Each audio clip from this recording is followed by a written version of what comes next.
Early in April we docked in New York and lay 10 days at Pier 54, discharging and loading cargo. While we were there, the gigantic liner Olympic arrived. It was the first time that I had seen her. Berthed at the White Star Pier, I went on board her for a short visit of curiosity, and that was the first time that I ever trod the deck and bridge of a superliner of over 40,000 tons. The Leviathan liner, the first of her kind, in the long ago of the spring of the year 1912, at the beginning of the modern age with all its marvels and confusions. Her bridge was 100 feet from port to starboard wing. Her promenade deck was 1/4 of a mile around. Her bridge was 100 feet from port wing to starboard wing. Her boat deck was 75 feet above the waterline. Everything was colossal, awe-inspiring, and, as I thought, unwieldy. I was old-fashioned enough to think that she must be too big to handle. But that was my only innocence and perhaps envy. The young White Star officer who showed me her splendours explained that she was unsinkable. She had 15 watertight bulkheads, the doors of which could be closed electrically by pressing a button on the bridge. She had a double bottom as well. But very strangely she did not have a double skin in the sides of her hull, as the Mauretania and Lusitania had, for bunkers, and as the pioneer of all big ships, the Great Eastern, launched in 1858, had her double hulls 3 feet apart. That expense saved in the Olympic, as also in her sister the Titanic. These new White Star mammoths were built with single hulls of riveted steel plates. The designers reckoned that a hole in the side below water level would flood one watertight compartment below decks, and then the ship would remain afloat with the buoyancy of the other watertight compartments. Unfortunately, the watertight bulkheads had not been carried completely up to the deckheads. A leak too big for the pumps to subdue would cause water to overflow above the watertight bulkheads from one compartment to another. It was extraordinary that the designers had overlooked this possibility. The publicity that these big ships were unsinkable was tragic optimism. The White Star people in New York were exultant at the news that the Titanic had completed her trials on 1st of April, with a speed of 22 knots, and that she had arrived at Southampton on the 3rd of April in readiness for her maiden voyage, scheduled to begin from Southampton on Wednesday, 18th of April, with calls at Cherbourg and Queenstown. If she maintained an average speed of 22 knots, she would arrive in New York on Tuesday, 16th of April. The Olympic was due to leave New York on Sunday, but the Titanic would berth 2 days later at the vacated pier. The two gigantic ships would probably sight one another in mid-ocean. It would be a dramatic encounter, history-making. News cables reported that many prominent people had booked passages in the Titanic for her maiden voyage. Among them were the multimillionaires John Jacob Astor, Benjamin Guggenheim, George D. Widener, Isidor Straus, Joseph Bruce Ismay, managing director of the White Star Line, Colonel Washington Roebling, builder of the Brooklyn Bridge, Charles Melville Hayes, president of the Grand Trunk Railway, and J.P. Thayer, president of the Pennsylvania Railroad, some of the richest men in the world, and many others in the mere million-dollar class. But wealth was not the only mark of world fame in the Titanic's dazzling first voyage passenger list, which included the names of William Thomas Stead, the greatest of living journalists, who was loved and hated by millions of people for his opposition to the Boer War and for his views on spiritualism, Henry Harper of the leading American publishing firm, Henry Burkhardt Harris, theatrical magnate and entrepreneur, one of the most prominent and admired men in New York's theatrical world, Major Archibald Butt, a personal assistant to President Taft of the USA, Franklin D. Millett, one of the foremost American painters, Clarence Moore, one of the leading socialites of Washington, D.C., who was a famous horseman and sportsman. The lists went on and on. These famous people and their womenfolk were the creme de la creme of America's upper-class society. Their names were household words in that period when wealth, social distinction, or intellectual and artistic achievement occupied the newspaper space that nowadays is given to film actors, sporting champions, and criminals. On Wednesday, 10th of April, at midday, Titanic left Southampton. She called at Cherbourg that evening to embark more passengers, and at Queenstown the next day. She left Queenstown at 2 p.m. on Thursday, 11th of April, bound for New York, having on board 1,316 passengers and 891 crew, a total of 2,207 souls. Of the passengers, 328 were travelling first class, 272 second class, and 716 third class. She was not a full ship. She was certified by the Board of Trade to carry 2,650 passengers and 897 crew, a total of 3,547 souls. Cunard's Mauretania and Lusitania were each certified to carry 2,200 passengers and a crew of 900, total of 3,100 souls. They were far better designed vessels in every way than the Olympic and Titanic. On the day the Titanic left Queenstown, westward bound for New York, the Carpathia left New York, eastward bound for Gibraltar and the Mediterranean. We had on board 120 first-class and 50 second-class passengers, chiefly Americans going as tourists to Europe, and 565 third-class passengers, who were chiefly Italians, Hungarians, Austrians, Serbians and Greeks returning to their homelands on visits. In addition, we had a crew of approximately 500, making a total of 1,035 souls in our care. But the Carpathia was, fortunately, not a full ship on this eastbound passage. She was certified to carry 2,100 souls. Almost two-thirds of her accommodation below decks were vacant, and all too soon it would be needed. At the outset of her maiden voyage, when the Titanic was leaving Southampton at noon on Wednesday, 10th of April 1912, the problems of undocking a Leviathan liner were graphically demonstrated. After her moorings had been cast off and her propellers had begun to turn, her forward movement caused a sudden displacement of a vast volume of water inside the restricted space of the dock. This set up a suction which caused the American liner New York, berthed at an adjacent quay, to strain at her moorings. The New York was a vessel of 10,500 tons. The sudden strain snapped her Manila mooring lines. She swung away from the quay, drawn by the suction and by the pressure of a breeze, and bore down rapidly toward the port beam of the Titanic amidships. A collision appeared inevitable. The New York was entirely out of control, with her engine stopped and no officers on her bridge. The commander of the Titanic, Captain Edward J. Smith, was on his bridge with the pilot, and all of his officers were on stations. Captain Smith was one of the most experienced of the White Star shipmasters. He had commanded the Adriatic and the Majestic, and had made several crossings of the Western Ocean in command of the Olympic before being appointed to command the Titanic on her maiden voyage. Instantly appraising the situation, he stopped the Titanic's engines. Though the giant ship continued under way, the surge of her propellers had ceased, and, as he glided ahead, the swinging stern of the New York cleared the port quarter of the Titanic with only inches to spare. This narrow escape from a collision proved that the master and the pilot, and all others concerned in handling the big ship, had not yet acquired full experience of the theoretical and practical problems created by her massive bulk. The amount of water displaced by a vessel of 46,000 tons in motion is capable of mathematical calculation, which is formidable. As much as 60,000 tons may be pushed ahead of her and to the sides of the bow, creating an eddy or suction astern, which is formidable in a narrow dock or embanked channel, its force depending on the speed at which the vessel is moving. The Titanic had 3 screws, and it would have been advisable to use only one, at dead slow, that is, to move her, with the aid of tugs, away from the wharf and out of the narrow mouth of the Itchen River and into Southampton waters. But even in that wider channel, ships have to proceed slowly to avoid damaging with their wash the embankments or the other vessels at moorings. Captain Smith, or the pilot, or both of them, had underestimated this effect.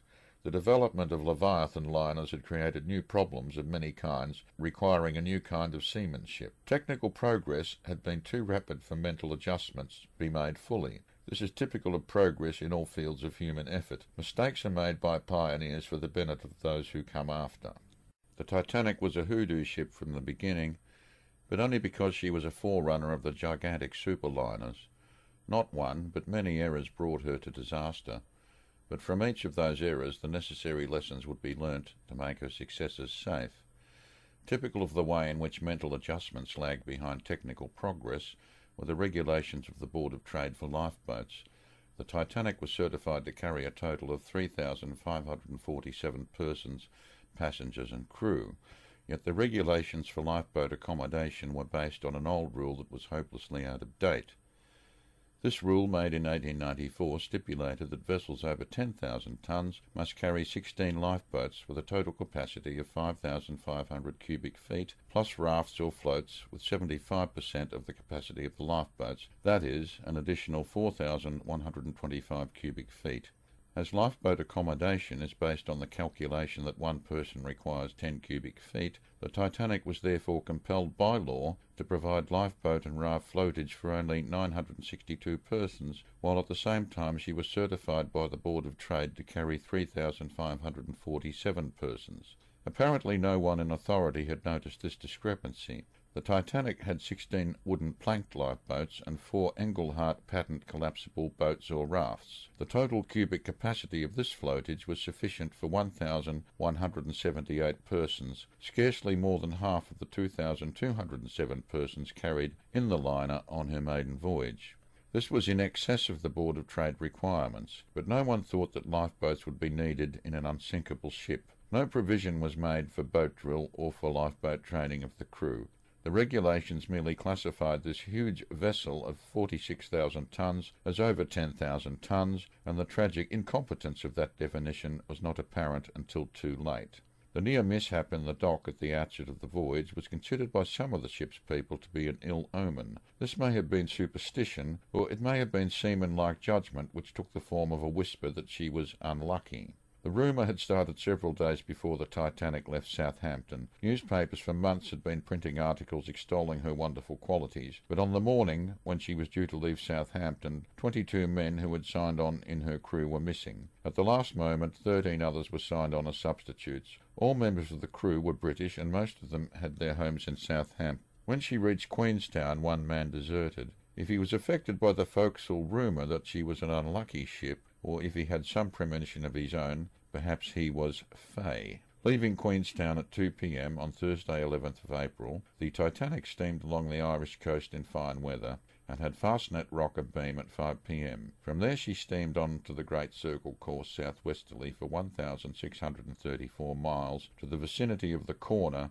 or turning point in longitude 47 degrees west, latitude 41 degrees 30 minutes north, on the usual track of vessels westward bound for New York. At this point, ships veer almost due westerly, headed for Sandy Hook at the entrance to New York Lower Bay, 1,222 miles from the corner. These distances are approximate, as the Atlantic tracks were not defined in 1912, and shipmasters set courses at their own discretion. At a speed of 22 knots, she would travel 528 miles per day of 24 hours of elapsed time. But, as she was making a westing through 37.5 degrees of longitude between Fastnet and the corner, the clock was retarded 2.5 hours in that transit with a gain of time. In 3 days travelling from Fastnet, that is 74.5 hours elapsed time, at 22 knots, she would cover 1,639 miles and would arrive at the corner at 5 p.m. on Sunday 14th of April. To travel the distance of 1,222 miles from the corner to Sandy Hook would require another 51 hours of elapsed time, adding 2.5 hours for the further westing to New York. This gain would be occupied in the slow-speed passage of the harbour channels and quarantine delays. She would therefore berth at New York at the earliest at 5 p.m. on Tuesday 16th of April, an inconvenient time to arrive for publicity purposes. Moreover, a passage of 6 full days from Queenstown would evoke no paeans of praise for the wonder ship when the Mauretania was regularly making that passage in 4.5 days.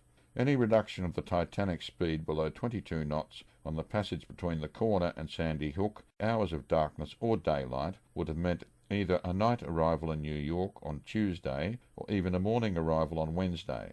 The 7th day out from Southampton, a slow passage in fine weather, with no excuses to be made for such an anticlimax to tremendous publicity. In these circumstances, the requirements of publicity, or as a later generation would term it, ballyhoo, took a precedence over sound and safe seaman-like judgment. Captain Smith was at the disadvantage of having on board as a passenger the managing director of the White Star Line, Bruce Ismay. There is testimony that Ismay urged the captain to maintain maximum speed and dictated to him the expected time of arrival at New York. The speed was increased to 22.5 knots during the hours of darkness on Sunday. This was the greatest speed of which the Titanic was capable. Her average speed on the preceding 3 days from Fastnet to the corner had been slightly less than 22 knots, as with all who recklessly press on to reach a destination regardless of risks by the way, on land, as on sea or in the air, the belief is that time gained is time saved. But what do they do with the time they save?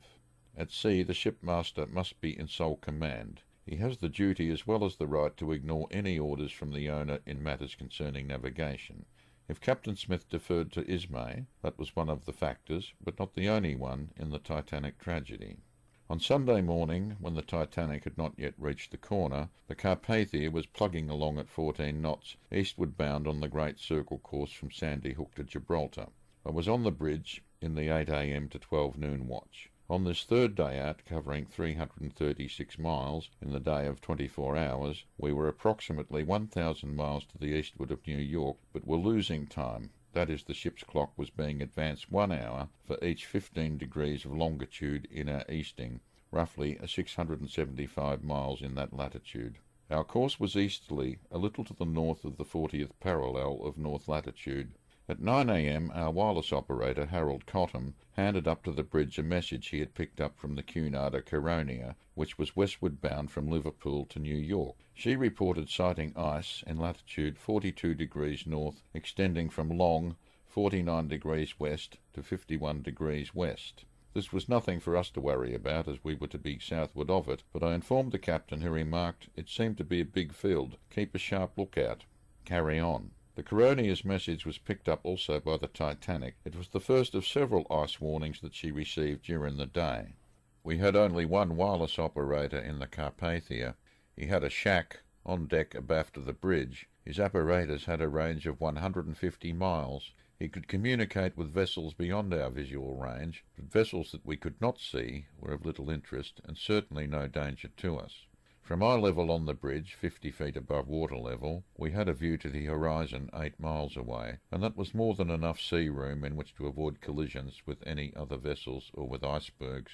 It was a clear sunny day with excellent visibility, but a sparkling frostiness in the air caused by cold currents from the ice field to our north. I went off duty at noon, loafed around, chatted with passengers, and had a nap during the afternoon. The 8 to 12 watch was by far the best for getting in good sleeps at natural hours of rest. When I came on duty again at 8 p.m, I noticed that 2 more ice warnings had been picked up by the Cottam. One was from the White Star Baltic, eastward bound, reporting ice sighted at 1:42 p.m. in Long, 49 degrees 52 minutes, west latitude 41 degrees 51 minutes north, westward bound, reporting ice at 7:30 p.m. in longitude 49 degrees 9 minutes, west latitude 42 degrees 3 minutes north.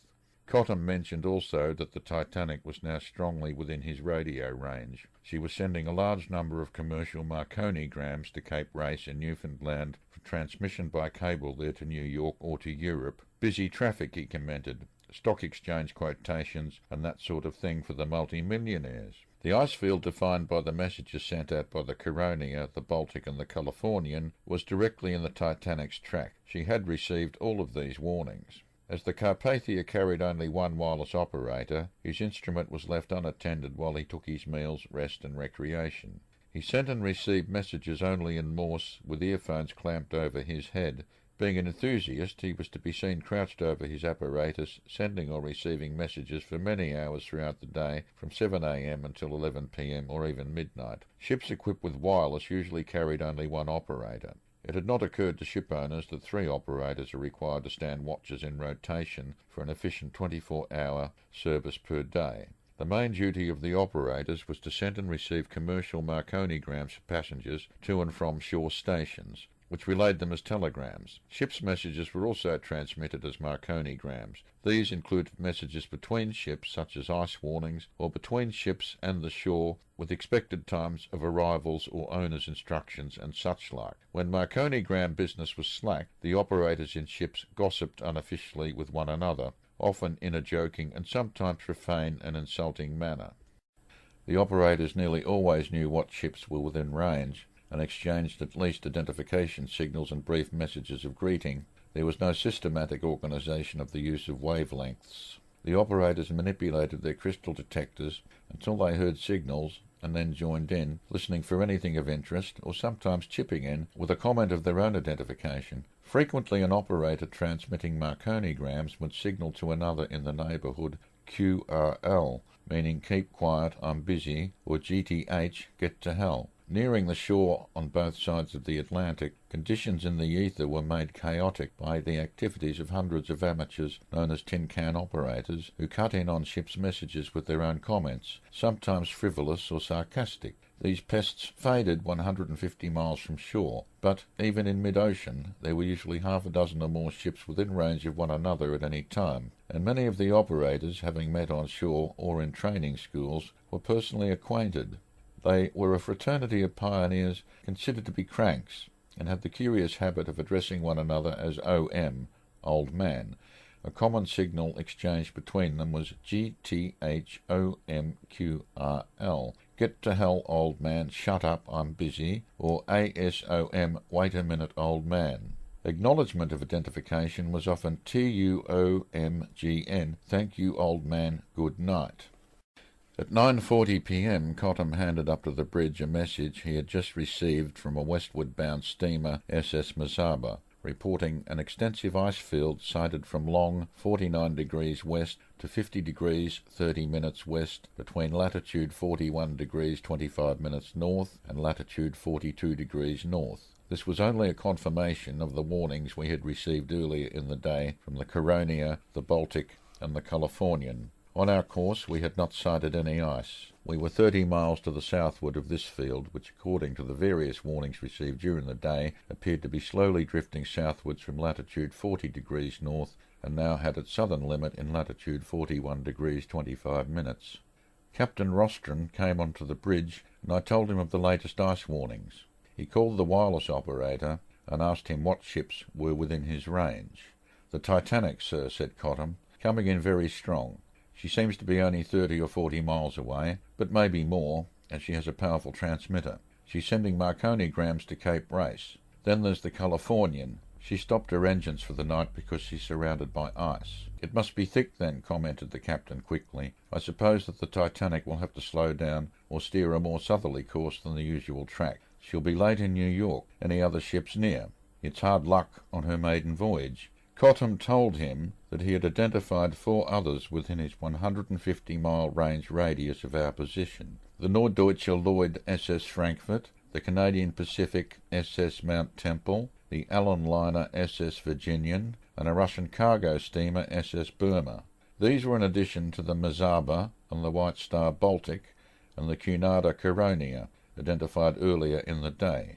He had picked up faint signals also from the Olympic, now eastward bound out of New York, 500 or 600 miles to the westward of our position. She, like the Titanic, had a powerful transmitter and carried 2 operators. "Thank you," said the captain. "I suppose you'll be turning in presently for the night." "Yes, sir," said Cottam. "I may listen to the Cape Race for a while." Captain Rostron stood silently gazing ahead and to the sky, and then turned to the north, watching the play of light from the aurora borealis. I knew better than to interrupt his meditations. Presently he raised his cap a few inches from his forehead and uttered a silent prayer, moving his lips soundlessly. After this he turned to me and said in a matter-of-fact voice, "You may sight the Titanic if she bears southward to avoid the ice. I don't suppose she'll try to run through it when the growlers and bergs are so thick that the Californian has stopped for the night. Wonderful thing, wireless, isn't it? The ice has come south very early this year. There must have been an early thaw on the Labrador coast. We're in clear water here, but keep your eyes peeled all the same."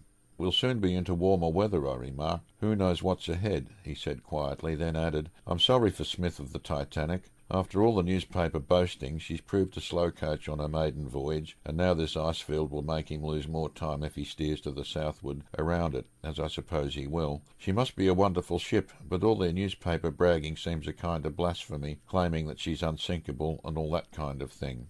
Aware of the captain's piety and respecting it, I murmured agreement. He changed the subject briskly. "The night's clear, and I'll turn in.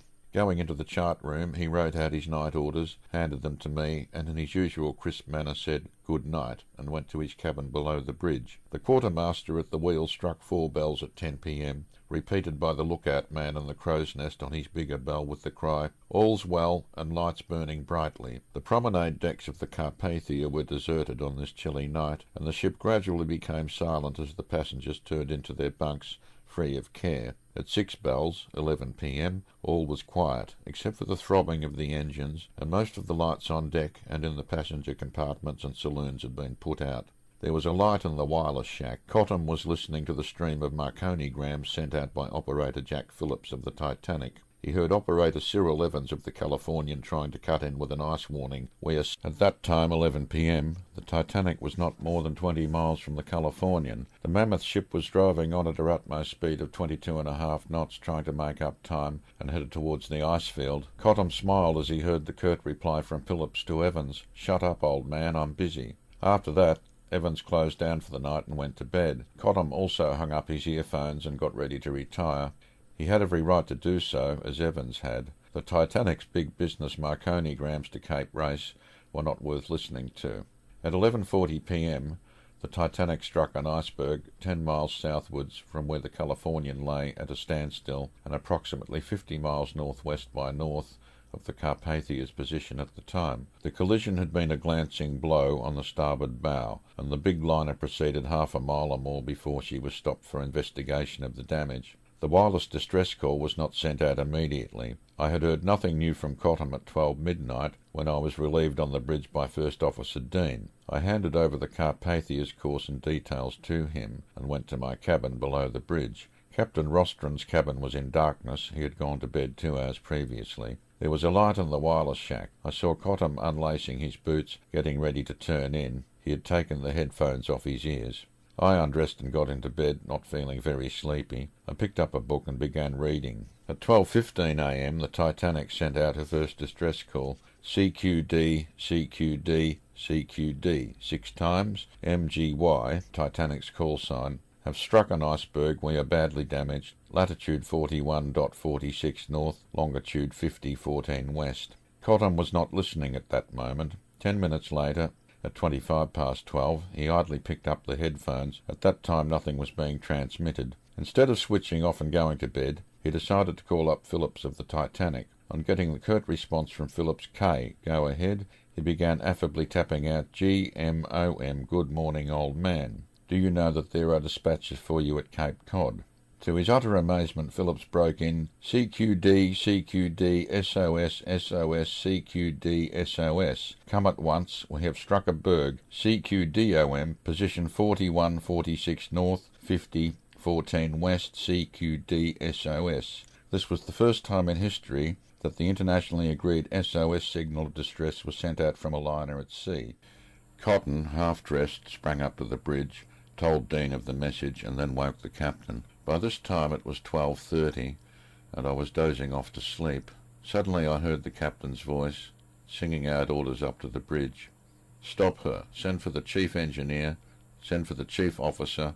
Call all the officers. Call all hands on deck, and get ready to swing out the boats." This last order particularly brought me out of my bunk on the jump. I flung on my clothes and overcoat, pulled on my boots, and sprang up to the bridge ladder to find out what was what. Dean tersely informed me in an excited voice, "The Titanic has struck a berg," and sent out the distress signal. Already the Carpathia was being turned around. The captain was in the chart room, working out the course. He came out onto the bridge and briskly to the helmsman, "North 52 west, full ahead." "Aye, aye, sir, north 52 west." The other officers, including the chief engineer, were now on the bridge. The captain beckoned us into the chart room and said, "The Titanic has struck a berg and is in distress 58 miles from here and on the bearing north 52 west. We will make our utmost speed in going to her rescue. Call out an extra watch in the engine room and raise every ounce of steam possible. We may reach her in 4 hours. All seamen on deck for sharp lookout and to swing out the boats. We may have to pick up to 2,000 more people. All stewards on duty to prepare blankets, hot coffee, tea and soup. The doctors to stand by in the dining rooms. All gangway doors to be opened. Bosun's chairs slung at each gangway. Pilot ladders overside. Forward derricks to be rigged and steam on winches. Oil to be got ready to quiet the sea if needed. Rockets to be got ready. Everything must be done as quietly as possible so as not to alarm our own passengers. All this, quickly spoken in Captain Rostron's clear and steady tones, within less than a minute, roused men still drowsy to a pitch of intense alertness. The chief engineer hurried below. The chief officer attended to details on deck, telling us off for the various duties, while more and more orders flowed from the captain. Within a few minutes the engines increased the tempo of their thudding, and presently we were belting along at 16 knots, the greatest speed that old lady had ever done in her life. The captain called me to the starboard wing on the bridge. "Station yourself here, mister, and keep a special lookout for lights or flares and for ice. I will remain on the bridge. In this smooth sea, it's no use looking for white surf around the base of the bergs, but you will look for the reflection of starshine in the ice pinnacles. We'll be into the ice field at 3 a.m, or perhaps earlier. Extra lookouts will be posted on the bows and in the crow's nest and on the port wing of the bridge. I count on you, with your good eyesight, and with God's help, to sight anything in time for use. Clear it. Give that all your attention." "Aye, aye, sir." As the Carpathia thrust on into the night, Captain Rostron stood silently behind me for a minute, his cap raised a little from his brow and his lips moving in silent prayer. Then, like an electric spark, he was hurtling around, galvanizing everybody to activity. "And keep a special lookout for lights or flares and for ice. I will remain on the bridge. In this smooth sea, it's no use looking for white surf around the base of the bergs, but you will look for the reflection of starshine in the ice pinnacles. We'll go into the ice field at about 3 a.m. or perhaps earlier. Extra lookouts will be posted on the bows on the crow's nest and on the port wing of the bridge, but I count on you, with your very good eyesight and with God's help, to sight anything in time for use to clear it. Give that all your attention." "Aye, aye, sir."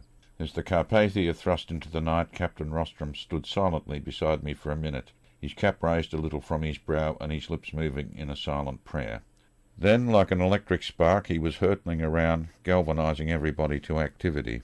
On the captain's instructions, our wireless operator, Cottam, had signalled to the Titanic at 12:45 a.m. "We are coming as quickly as possible and expect to be there within 4 hours.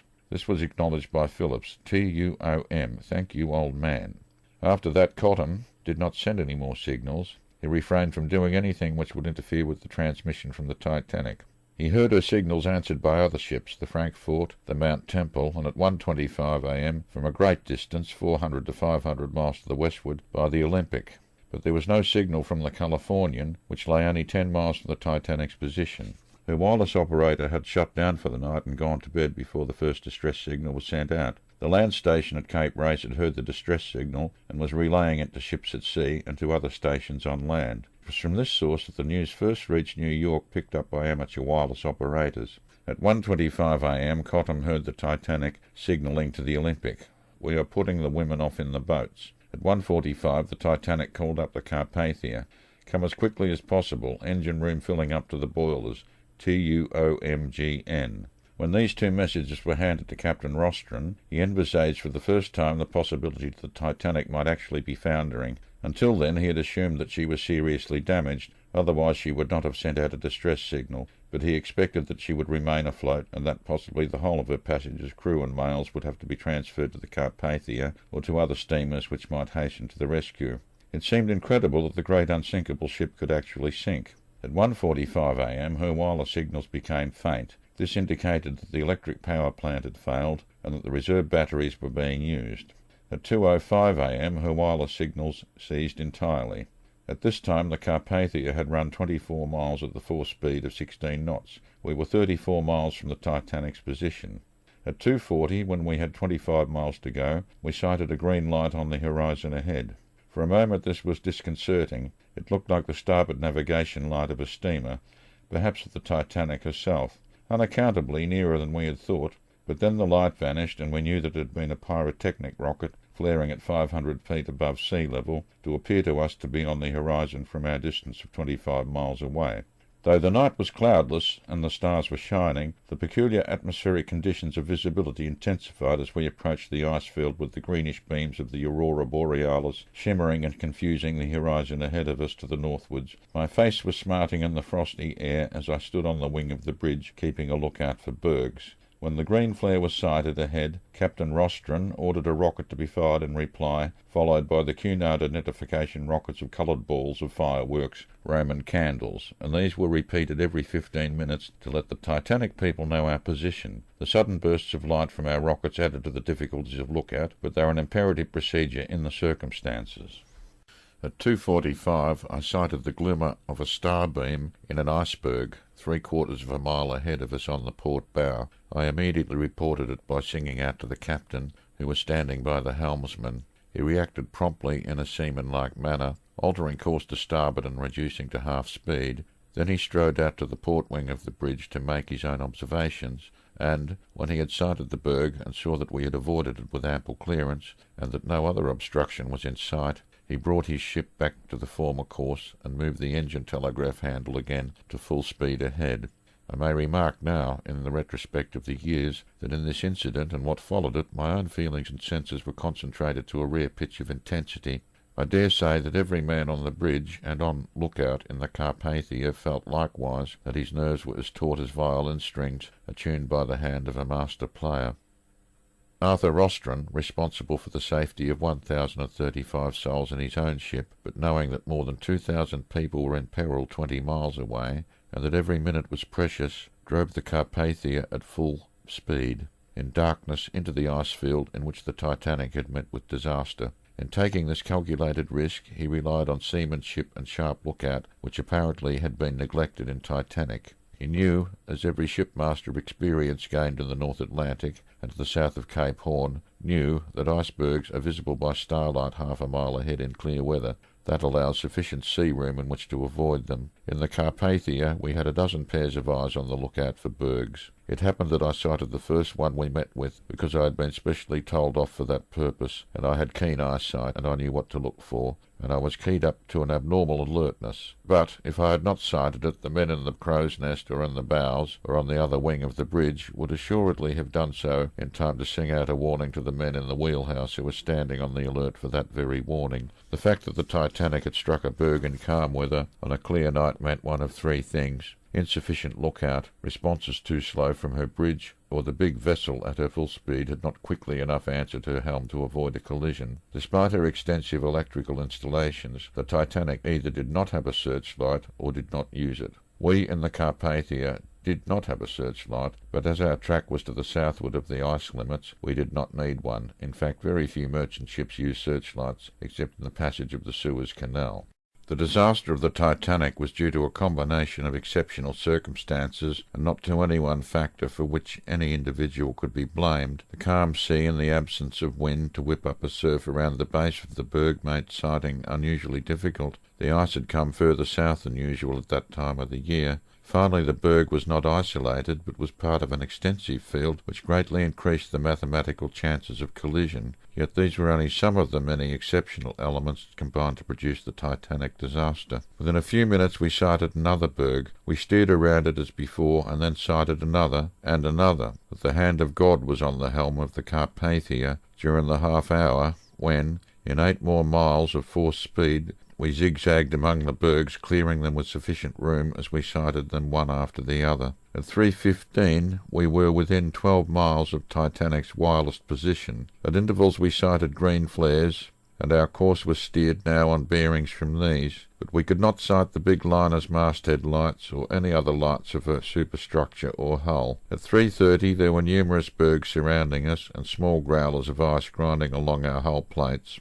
Captain Rostron reduced speed to half, then to slow, as the Carpathia was steered cautiously towards a green flare sighted low in the water. At a distance difficult to judge in the continuing peculiar conditions of visibility, it appeared likely, but it was first not certain, that this flare was from a lifeboat. We were longing for daylight. I glanced at the deck of the bridge, and to my joy could see the holes in the gratings. Daylight was coming in. The light of the green flare towards which we were steering had burnt out. Captain Rostron ordered the engines to be stopped. It was 4 a.m. We had arrived in 3.5 hours. Powerful is the force of routine. As 8 bells sounded for the change of the watch, the lookout man in the crow's nest sang out a long-drawn wailing cry, "All's well, and lights burning brightly." First Officer Dean was relieved on the bridge by Chief Officer Hankinson. At that moment, in the dim grey light of dawn, we sighted a lifeboat a quarter of a mile away. She was rising and falling in the ocean's swell, and now, as so often happens at dawn, a breeze sprang up and whipped the surface of the water to choppy seas.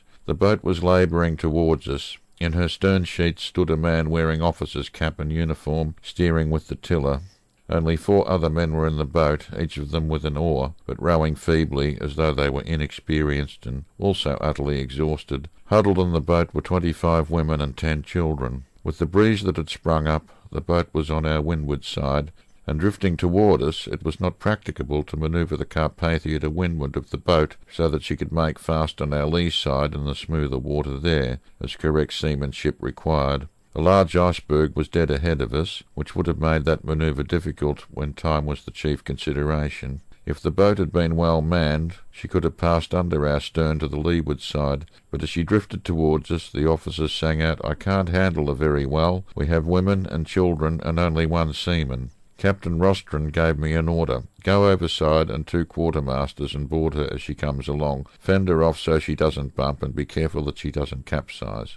I hurried with 2 seamen to the rail of the foredeck, where rope ladders were hung overside. As the boat came alongside, we climbed quickly down and sprang onto her thwarts, and by dint of much balancing and fending off, succeeded in steadying the boat and dropping her astern to an open side door on sea deck, where we made her fast with her painter to lines lowered by willing hands from the doorway. Many of the women and children castaways were seasick from the sudden choppy motion of the boat caused by the dawn breeze. All were numbed with cold, as most of them were lightly clad. Some were quietly weeping. As they were in no fit condition to climb safely up the short Jacob's ladder to the side door, boatswain's chairs were lowered, also canvas bags into which we placed the children, and, one at a time, they were all hauled to safety. During this operation we were occupied with allaying the fears of women and children and getting them safely out of the boat. They behaved well, waiting their turns to be hauled up to the door. As we fastened one of the women into a boatswain's chair, I noticed that she was wearing a nightdress and slippers with a fur coat. Beneath the coat she was nursing what I suppose was a baby, but it was a small pet dog. "Be careful of my doggie," she pleaded, more worried about her pet's safety than her own. When the women and children had been sent up, the 4 oarsmen and the officer climbed up the ladder, the officer being the last of the castaways to leave the boat. I followed him up, leaving our 2 seamen in charge of the boat, to hook her onto No. 1 derrick ready to be hoisted to the foredeck. The officer was a young man, Joseph Boxhall, 4th officer of the Titanic. I took him up to the bridge to report to our captain. Without preliminaries, Rostron burst out excitedly, "Where is the Titanic?" "Gone," said Boxhall. "She sank at 2:20 a.m. In the moment of stunned silence that followed, every man on the bridge of the Carpathia could envisage the appalling reality, but not yet in its fullest extent. It was now 4:20 a.m. Boxhall added in a voice of desperation, "She was hoodooed from the beginning." Captain Rostron took the young officer by the arm and said quietly and kindly to him, "Never mind that, my son. Tell me, were all the boats got away safely?" "I believe so, sir. It was hard to see in the darkness. There were 16 boats and 4 collapsibles. Women and children were ordered into the boats. She struck the berg at 11:40. The boats were launched from 12:45 onwards. My boat was cleared away at 1:45, one of the last to be lowered. Many of the boats were only half full. People wouldn't get into them. They didn't believe that she would sink." "Were many people left on board when she sank?" "Hundreds and hundreds, perhaps 1,000, perhaps more." Boxhall's voice broke with emotion. "My God, sir, they've gone. They've gone down with her. They couldn't live in this icy cold water. We had room for 12 more people in my boat, but it was dark after the ship took the plunge. We didn't pick up any swimmers. I fixed flares. I think that the people were drawn down by the suction. The other boats are somewhere near." "Thank you, mister," said Rostron. "Go below and get some coffee and try to get warm." Our immediate task was only too clear, to search for the people in boats or rafts and any other survivors. The increasing daylight revealed dozens of icebergs within our horizon. Among them were 4 or 5 big bergs, towering up to 200 feet above water level. One of these was the one that the Titanic had struck. Dozens of smaller calves or growlers drifted sluggishly on the choppy seas. To the northwards was a field of pack ice extending westwards for many miles. On all sides we could see lifeboats making laboriously towards us, some dangerously overcrowded, some half empty. A mile away was a mass of wreckage, like an island, marking the spot where the Titanic had gone down. Captain Rostron decided that we must give priority to picking up the people in the boats. They were in danger of perishing from exposure to the cold, or perhaps of capsizing, and among them were a large number of women and children. They at least were living and could be rescued, but it was unlikely that any swimmers would have survived in the water that was almost at freezing point among those chunks of melting ice. In 4¼ hours, from 4:15 a.m. to 8:30 a.m, we picked up 703 survivors from the 16 wooden lifeboats and 4 Engelhardt collapsible boats. After 6 a.m, the Carpathia's deck rails were lined with our own passengers, joined by incoming numbers of rescued people, anxiously watching each boat arrive. The rescue operations proceeded in a deathly silence. Except for an occasional working order, no one was capable of saying anything that would be adequate to the occasion. The Titanic lay in Davy Jones' locker, 2 miles deep below us. With her plunge in those deeps, 1,500 people had been drawn down to death in the icy waters, to perish in a vortex hundreds of fathoms deep. Their bodies, with the added buoyancy of the cork lifebelts, which most of them wore, would gradually rise them up to the surface. If any strong swimmers had got clear of the down suction, or had clung to the wreckage in the darkness, they would surely have perished of cold within 2 hours after being immersed. The surface temperature of the water, by thermometer readings, was 33 degrees, if only 1 degree above freezing point. This was due to the large quantity of ice floating in small pieces from the disintegrating bergs. The dead bodies were there, totally or partially submerged, but, in the choppy seas, it was now almost impossible to sight them, as white life jackets would have an appearance similar to that of thousands of small pieces of floating ice or white-painted wreckage. A dead body floats almost submerged. The water had a sinister greenish crystal tinge. People lining the decks of the Carpathia stared overside in shocked fascination and horror, for here, 1,000 miles from land, the elemental ocean was in truth a watery grave, in which, as a quick count and calculation indicated, the lives of 1,500 human beings had been extinguished almost without warning, plunged from warmth, light and gaiety to icy doom. Captain Rostron ordered the Carpathia's house flag to be lowered to half-mast. The ship was in mourning. At 8 a.m, when 8 bells were struck, the lookout man's waiting cry of "All's well" resounded like a ghastly, sardonic lamentation mocking the truth, but it had a meaning beyond routine. In the midst of death we were in life. Though so many had perished, many too had been saved. For them at least all was as well as could be expected. I took over the watch on the bridge from Chief Officer Hankinson. It was of no importance that I had gone without sleep all night, and that I had already been on duty for 12 hours, for like all the other officers and members of the crew, I was keyed up to the tenseness of action, in which fatigue is unnoticed. Now the morning sunlight rippled on the slight seas.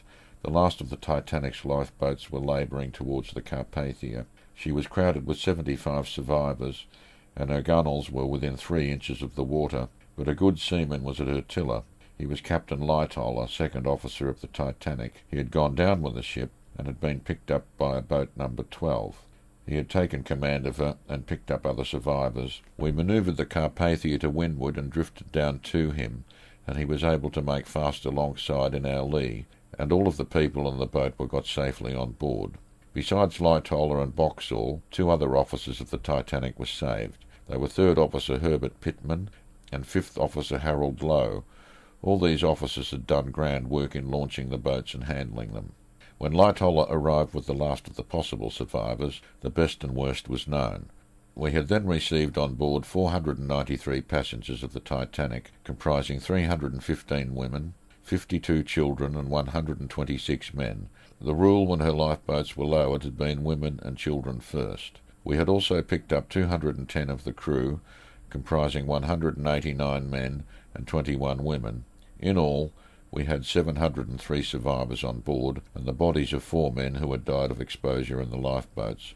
According to later published official estimates, a total of 1,503 persons had perished. These were 661 men, 101 women, and 53 children of the passengers, and 686 men and 2 women of the crew. Of the women and children who had perished, some had timidly refused a chance to go into the lifeboats. Others in the confusion had been unable to reach the lifeboat stations from below decks. The final roll call of the dead and of the living, of both passengers and crew, revealed that 1,347 men, 103 women, and 53 children had perished, while 315 men, 336 women, and 52 children had been saved. These figures indicate the supreme sacrifice made by the men who had stood aside on the Titanic's decks to allow women and children to enter the lifeboats. There was no reflection of wrong conduct on the men who had survived in the boats. Some, including crew members, had been ordered to go to handle the boats. Others had been allowed to go on or had jumped in when boats were being lowered, only partly filled with women and children. Others had been picked up from the water. Among the men who had perished were the master of the Titanic, Captain Smith, her chief officer H.F. Wild, and first officer Murdoch, who had been on watch on the bridge when the collision occurred. Her first wireless operator, J.G. Phillips, had gone down, but the junior operator, Harold Bride, was saved. The passengers who had perished included the millionaires, Jacob Astor, Benjamin Guggenheim, Martin Rothschild, Isidor Strauss, Charles Hayes, William Dullars, Frederick Hoyt, Clarence Moore, Emil Taussig, J.B. Thayer, Washington Roebling, and Harry Widener. The famous journalist W.T. Stead, the theatrical manager Henry Harris, President Taft's advisor Major Archie Butt, the artist Frank Millet, and many more. Among the survivors were Bruce Ismay, who, according to evidence, had jumped into a boat that was being lowered half empty, Henry Harper, the publisher, Sir Cosmo Duff Gordon, Baron von Drashstadt, Colonel Archibald Gracie, and others who had taken a proper opportunity to jump into boats or had been picked up from the water. The survivors were given immediate care and attention by our 3 doctors and by the stewards and passengers. Intense activity was going on as the stewards found berths for the survivors. Our first and second class passengers and all the officers in the Carpathia willingly gave up their cabins to women and children and moved below to the third class cabins. In the meantime, the Titanic's boats were being hauled up to the Carpathia. Our own boats, which were swung out on davits, had not been lowered. They were now returned to the chocks. 6 of the Titanic's boats were hoisted up the Carpathia's foredeck, and 7 were carried along overside in davits. This was all that we could conveniently hoist and stow. The others were set adrift. When Lightholler's boat came alongside, the survivors previously taken on board knew finally the extent of their bereavements. If all their loved ones were not in that boat, they had perished. At that moment 75 of the married women among the survivors, who had dared to cling to hope, had to face the fact that they were widowed and that their children were orphaned. Others learned that a son or father had gone. The extinction of hope came as a shock too terrible for the relief of weeping. The minds of the bereaved were numbed. There were no words that could comfort them. Anguish was silent. There was no hysteria. There was only a pall of unutterable grief and a dazed staring from eyes of bewildered incredulity.